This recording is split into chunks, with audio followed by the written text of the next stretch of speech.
Thanks, Ron. We know there's a lot of buzz about the completion of I-69 and the bridge. So here with an update from Evansville Regional Economic Partnership, Chief Strategy Officer Justin Graynard. Hello, Justin. Good to be with you. Well, you know, I went to Indy not too long ago and traveling up through there. And of course, there's still a lot of work being done. Sure. But it's getting done. You can get from Evansville to Indianapolis and not have to get off and do the weird detours anymore. It was a lot of fun being up there for the ribbon cutting. You know, two former governors and a governor were there to kind of look back at all the work that has gone into that, and obviously EREP and the chamber before that have been at the forefront of trying to get us connected to Indianapolis. So that was a big day for EREP and this entire community. Obviously a lot of work went into that. And we're excited about kind of the next big thing, which is the bridge. Well, let's talk about the bridge. I mean, how long have we been talking about the bridge? How many, just decades maybe? Well, 2013 was when BridgeLink was founded. So it's been slightly less than we took to get the road sort of started. So we feel like we're on a pretty good trajectory there.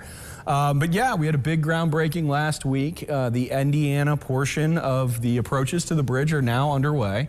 I can also say a lot of that's going to be in the floodplain, so we were not going to add orange barrels to your commutes anytime soon. We're probably out of orange barrels because they're being used on every street in Evansville. So we got a lot of work to do there, though. We're looking at about a 2-year time frame to get sort of all that work leading into the river. To get ready, right. And Kentucky's doing a great job of getting that 9 miles of road built. So we're really excited kind of about this next phase and getting ground moving on the Indiana side.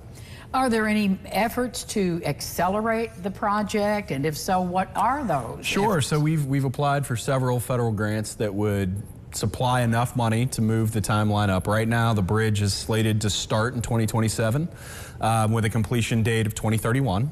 So, which is great to have a timeline, but again, I'd like that timeline to kind of move into the 29, 30.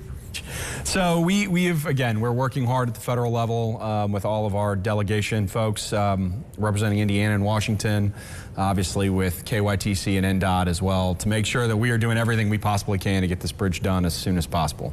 Well, it almost sounds like a silly question to ask, but what is the economic impact of having that connection for all of us? It's really quite huge for this region specifically.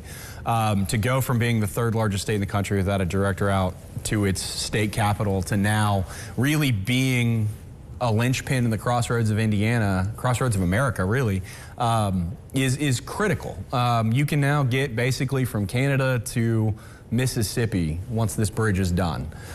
So it is a huge economic driver. I know we're doing some economic impact studies for the corridor from Indianapolis to Evansville, sort of getting a feel for what may be able to go there in terms of economic development projects. But the amount of traffic and getting goods across the country is really critical to our region, and it's a huge win for everybody once we get this thing going. Where can you send the viewers where they can learn about these answers and more? Sure. So I-69 river crossing, or is it Ohio? It's I-69. There you go. See, I had it right here. I could have turned it right. You could have done it. It's I-69 OhioRiverCrossing.com. You can also check out evvregion.com as well, and we can send you there also. Thank you for the update. Appreciate it. Look forward to more. Absolutely. More Lifestyles right after this. Stay with us.